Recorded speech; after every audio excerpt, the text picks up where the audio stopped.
ओम शांति। बाबा good morning. आज बाबा के 26 फरवरी 2022 के महावाक्य हैं। बाबा ने सार में कहा, मीठे बच्चे, रोज अमृत वेले ज्ञान और योग की पास धूप जगाओ तो विकारों रूपी भूत भाग जाएंगे।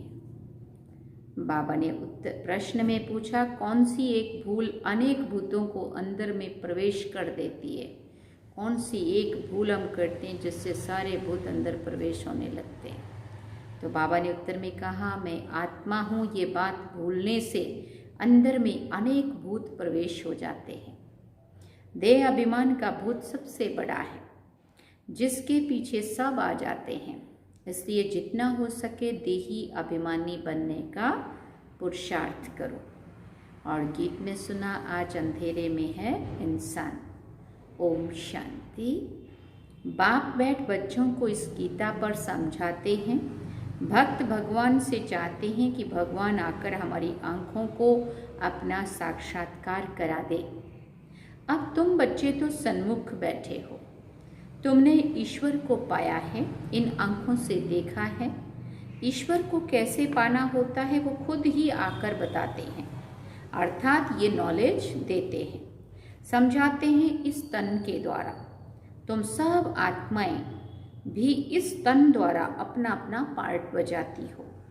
शरीर बिगर शरीर तो कोई पार्ट बजा ना सके। पार्ट आत्मा ही बजाती है शरीर द्वारा। शरीर के नाम भी भिन्न भिन्न रखे जाते हैं, आत्मा तो एक ही है। आत्मा खुद कहती है और बाप भी समझाते हैं कि 84 जन्म आत्मा लेती है। आत्मा कहती है हम एक शरीर छोड़ दूसरा लेते हैं। शरीर तो नहीं कहेगा ना। अब तुम बच्चे जान गए हो कि हम आत्मा हैं, ना कि शरीर। बाबा आकर हमको आत्माभिमानी बनाते हैं। इस शरीर द्वारा आत्मा ही सब कुछ करती है। आज शरीर के अंदर आत्मा कहती है, इस शरीर द्वारा मैं चलता फिरता हूँ, मैं आत्मा जज वकील आदि बनता हूँ। आत्मा कहती है हम इस शरीर द्वारा राजयोग सीखते हैं, फिर जाकर राजा रानी की लिबास पहनेंगे। अब तुमको आत्म अभिमानी बनाया जाता है। देह अभिमान में आना यही पहले नंबर की भूल है, जिससे फिर और भूलें होती जाती हैं। इसको देह अभिमान का भूत कहा जाता है। हर एक मनुष्य में 5 भूत तो हैं जरूर। भूतों को भगाने के लिए ही वास धूप किया जाता है। इन 5 विकारों रूपी भूतों के लिए वास धूप है ज्ञान और योग। ये कोई जल्दी नहीं भागते हैं। उन्हों को भट्टी में डाला जाता है और क्योंकि ये 5 विकार बड़े पुराने दुश्मन हैं। बाप कहते हैं, बच्चे तुम्हारे में भी इन भूतों की प्रवेशता हुए आधा कल्प हुआ है, जब से रावण राज्य चला है। बरोबर भारतवासी रावण को दुश्मन समझकर जलाते हैं। एक बार इनका खात्मा हुआ है, तब फिर रस्म चली आती है। इस समय तुमने 5 विकारों पर विजय पाई थी। रावण मुर्दाबाद हो गया था आधा कल्प के लिए। बच्चे कहते हैं, फिर बाबा ये कब जिंदाबाद होगा?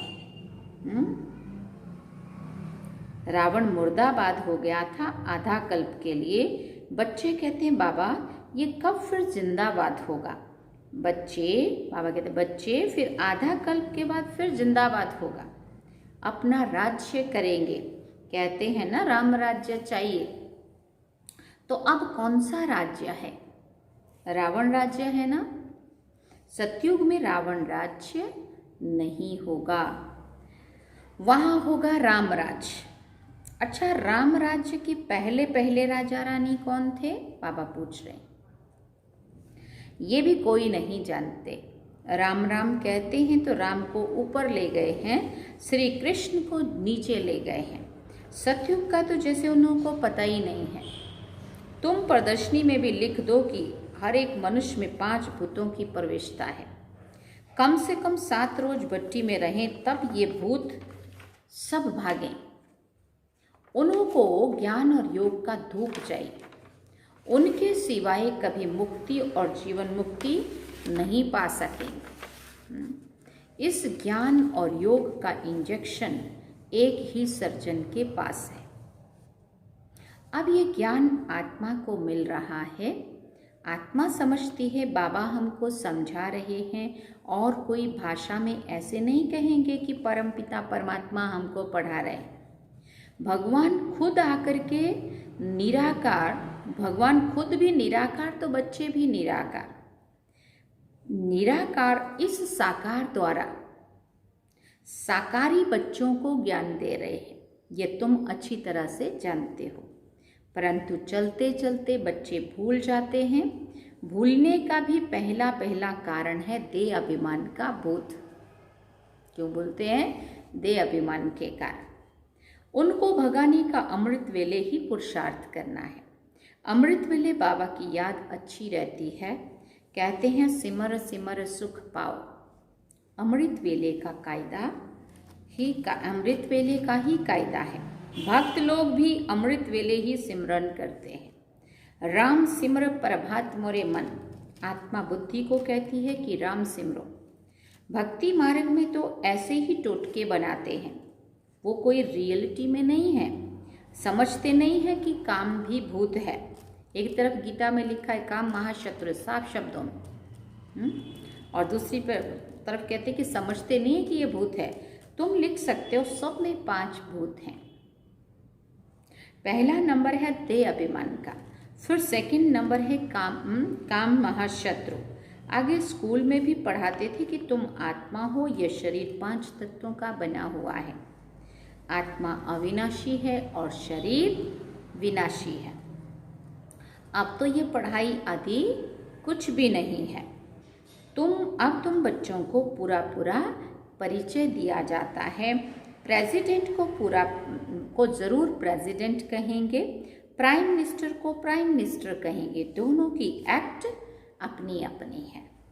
वैसे परमपिता परमात्मा और फिर त्रिमूर्ति, उन्हों की भी एक्ट अपनी अपनी अलग अलग है।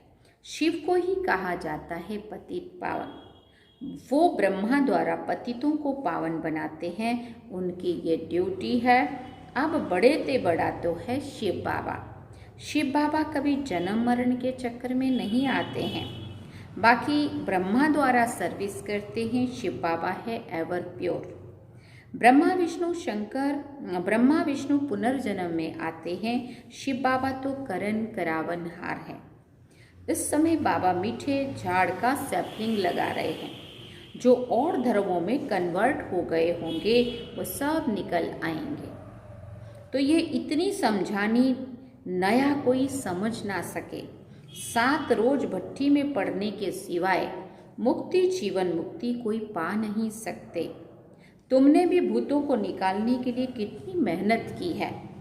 बुद्धि जब पवित्र हो तब ज्ञान अमृत ठहर सके। तुम बच्चे समझ सकते हो कि बरोबर बाबा की याद भूल जाती है। बहुत देह अभिमान में आने से मित्र संबंधियों की आदि की तरफ लग चला जाता है। कोई को भी मोह का भूत ना आए। बाबा को कितने ढेर बच्चे हैं, मोह की बात नहीं है। जानते हैं आत्मा कभी मरती नहीं है, मरने का ही डर रहता है।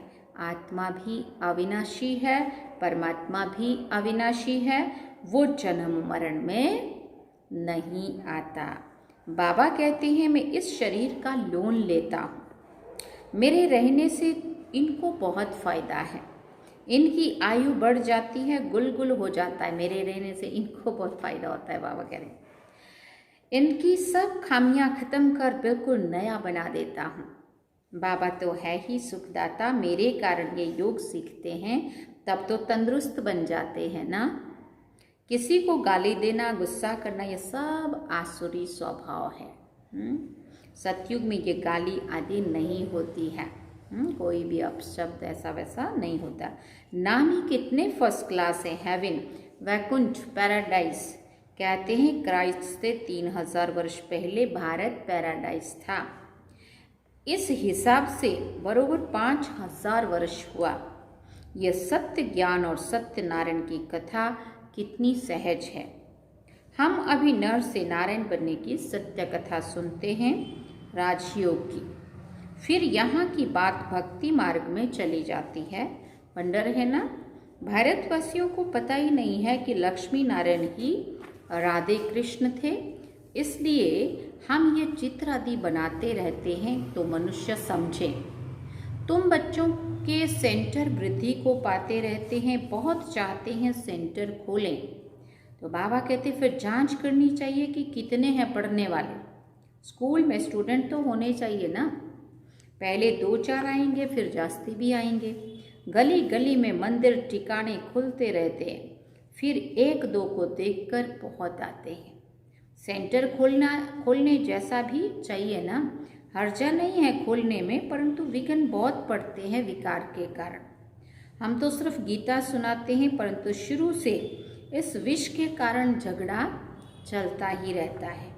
समझते हैं यहाँ से जाने से विष का प्याला नहीं, यहाँ जाने से विष का प्याला नहीं मिलेगा। इस पर मीरा का इतिहास भी है। ऐसे तो बहुत कन्याएं और बालक ब्रह्मचारी रहते हैं, उनको तो कोई कुछ नहीं कहता है। ये तो कल पहले भी गाली खाई थी और फिर बाबा ने कहा ये तो होना ही है। कोई तो पवित्रता की प्रतिज्ञा करते हैं और फिर हार खा लेते हैं। कल्प कल्प की लॉटरी है, इसमें जांच की जाती है कि कहाँ तक वर्षा लेते हैं, फिर कल्प कल्प लेते रहेंगे। कहाँ काम ना मिलने के कारण फिर क्रोध में आकर हंगामा करते हैं, तकलीफ बहुत देते हैं, मारते भी हैं। फिर जब समझ जाते हैं तो माफ़ी मांगते।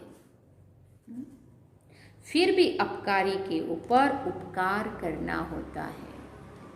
कहेंगे अच्छा फिर से पुरुषार्थ करो। अपकारी पर उपकार करके उसको उठाना बेहतर है। रहम दिल बनना होता है। पहले पहले मेहनत है आत्म अभिमानी बनने की। देह अभिमानी होने से बाप को भूल जाते हैं, फिर भूलें होती रहेंगी। हर एक की चलन से पता पड़ता है। मुख से हमेशा रत्न निकलने चाहिए, पत्थर नहीं। आगे पत्थर निकलते थे, अब रत्न निकलने चाहिए। तुम्हारा नाम ही है रूप वसंत। बाबा भी रूप वसंत है, ज्ञान का सागर है, और उनका रूप भी ज्योतिर्लिंगम दिखाया है, परंतु है स्टार। पूजा के लिए बड़ा रूप रख दिया है। अच्छा, मीठे मीठे सिकिल दे बच्चों प्रति माता पिता बाप दादा का याद प्यार और गुड मॉर्निंग। रूहानी बाप की रूहानी बच्चों को नमस्ते। हम रूहानी बच्चों की रूहानी माता पिता बाप दादा को दिलवा चांद सिकवा प्रेम से याद प्यार, गुड मॉर्निंग, नमस्ते, थैंक यू बाबा, शुक्रिया बाबा। धारणा के लिए मुख्य सार है। पहला पॉइंट, पहले पहले आत्म अभिमानी बनने की मेहनत करनी है। देह अभिमान में कभी नहीं आना है। रहम दिल बन अपकारी पर भी उपकार करना है। दूसरी बात, भूतों को भगाने के लिए अमृत वेले विशेष याद में रहने का पुरुषार्थ करना है। मीठे झाड़ का सैपलिंग लगाने में बाबा का मददगार बनना है। वरदान में बाबा ने कहा, बेहद की वैराग्य वृत्ति द्वारा मेरेपन के रॉयल रूप को समाप्त करने वाले न्यारे और प्यारे भव। समय की समीपता परमाणु वर्तमान समय के वायुमंडल में बेहद का वैराग्य प्रत्यक्ष रूप में होना आवश्यक है। यथार्थ वैराग्य वृत्ति का अर्थ है सर्व के संबंध संपर्क में जितना न्यारा उतना प्यारा। जो न्यारा प्यारा है वो निमित्त और निर्माण है, उसमें मेरेपन का भान आ नहीं सकता। वर्तमान समय मेरापन रॉयल रूप से बढ़ गया है। कहेंगे ये मेरा ही काम है, मेरा ही स्थान है, मुझे ये सब साधन भाग्य अनुसार मिले हैं। तो अब ऐसे रॉयल रूप के मेरेपन को समाप्त करो। स्लोगन में बाबा ने कहा, पर चिंतन के प्रभाव से मुक्त होना है तो शुभ चिंतन करो और शुभ चिंतक बनो। पर चिंतन के प्रभाव से मुक्त होना है तो क्या करना पड़ेगा? शुभ चिंतन करो और शुभ चिंतक बनो। अच्छा, ओम शांति। अब मातेश्वरी जी के अनमोल महावाक्य हैं। हम ब्राह्मण कुल का छोटा सा संसार, मामा कहती है हम ब्राह्मण कुल का छोटा सा संसार। गीत है ना, ये मेरा छोटा सा देखो ये संसार है। ये मामा कहती है ये गीत किसी समय का गाया हुआ है, क्योंकि इस संगम समय पर ही हम ब्राह्मण कुल का छोटा सा संसार है। वो हमारा परिवार, वो हमारा कौन सा परिवार है, वो नंबरवार बतलाते हैं। हम परमपिता परमात्मा शिव के पुत्र हैं, ब्रह्मा सरस्वती की मुख की संतान है और विष्णु शंकर हमारे तायाजी हैं और हम आपस में सभी भाई बहन ठहरे। ये है अपना छोटा सा संसार। इनके आगे और संबंध रचा ही नहीं है। इस समय का इतना ही संबंध कहेंगे। देखो हमारा संबंध कितनी बड़ी अथॉरिटी से, हाँ कितनी बड़ी अथॉरिटी है। हमारा ग्रैंड पापा शिव है, इनका नाम कितना भारी है। वो सारी मनुष्य सृष्टि का बीज रूप है। सर्व आत्माओं का कल्याणकारी होने के कारण उनको कहा जाता है हर हर भोलानाथ। शिव देवों के देव महादेव। वो सारी सृष्टि का दुख हरता, सुख करता है। उस द्वारा हमें सुख शांति पवित्रता का बड़ा हक मिलता है। शांति में फिर कोई कर्म बंधन का हिसाब किताब नहीं रहता है, परंतु ये दोनों वस्तु पवित्रता के आधार पर रखते हैं। जब तक पिता की परवरिश का पूर्ण वर्षा ले पिता से सर्टिफिकेट नहीं मिला है, तब तक वो वर्षा मिल नहीं सकता। देखो ब्रह्मा के ऊपर कितना बड़ा काम है। मल्लेश 5 विकारों में मैली अपवित्र आत्माओं को गुलगुल बनाते हैं। जिस अलौकिक कार्य का उज्जूरा फिर सतयुग का पहला नंबर श्री कृष्ण पद मिलता है। अब देखो उस पिता के साथ तुम्हारा कितना संबंध है, तो कितना बेफिक्र और खुश होना चाहिए। हम अब हर एक अपने दिल से पूछे, हम उनके पूर्ण रीति हो चुके हैं? हम पूरे रूप से बाबा के बन गए हैं या नहीं? ऐसे अपने आप को पूछना है। किसने कहा? मम्मा कह रही है। अच्छा, ओम शांति। ये थे मम्मा के थोड़े से महावाक्य और मम्मा बाबा के हम दोनों के हमने महावाक्य सुने। बाबा ने सार में कहा, मीठे बच्चे रोज अमृत वेले ज्ञान और योग की वास धूप जगाओ तो विकारों रूपी भूत भाग जाएंगे। और गीत में क्या सुना? आज अंधेरे में है हम इंसान, ज्ञान का सूरज चमका दे भगवान। ओम शांति। अब हम बाबा को याद करते हैं। आज 26 तारीख है और कल 27 तारीख को शाम को हमने शिवरात्रि के उपलक्ष्य में कार्यक्रम रखा है, स्टेज प्रोग्राम, जिसमें बुलाया तो बहुतों को है, लेकिन अभी कौन कौन पहुंचते हैं वो तो उनके ऊपर है। लेकिन पूरी तालुका के सरपंच और तालुका प्रमुख और तालुका पंचायत के सदस्य और तलहटी और नगर प्रमुख और जिला भाजपा प्रमुख महामंत्री ऐसे कुछ हैं जिन्हों को बुलाया है। अब देखो कौन कौन आते हैं वो कल पता चलेगा। उसकी तैयारियां चल रही है प्रोग्राम की। वैसे तो आप सभी भी सब जगह शिवरात्रि के प्रोग्राम मना ही रहे होंगे और जो अपने यहाँ के हैं वो भी सब तैयारियों में लगे हुए हैं। चलो बाबा की याद में।